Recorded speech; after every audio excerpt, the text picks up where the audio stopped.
रामबहादुर र श्यामबहादुर थिए। रामबहादुर भने जनताको बीचमा बस्ने, उनीहरूको समस्या सुन्ने, समाधान खोज्ने नेता थिए। गाउँमा पानीको समस्या हुँदा उनी आफै अगाडि बढेर काम गरे, बाटो बिग्रिँदा मर्मत गराए र स्कुल सुधारमा पनि ध्यान दिए। जनताले उनलाई साँचो नेता भनेर सम्मान गर्थे। अर्कोतर्फ श्यामबहादुर भने भाषणमा मात्र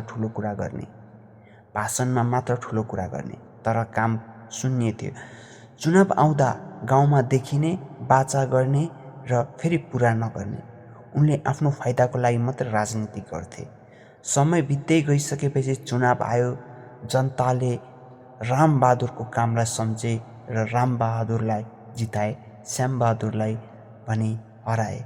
त्यसपछि श्यामबहादुरले बुझ्न थाले कि नेता हुनु भनेको केवल पद होइन, जिम्मेवारी र सेवा हो भनेर बुझे। र यस कथाबाट हामीले के सिक्न सक्छौँ भन्ने, साँचो नेता त्यो हो जसले जनताको सेवा गर्छ, न कि केवल बाचा गर्छ।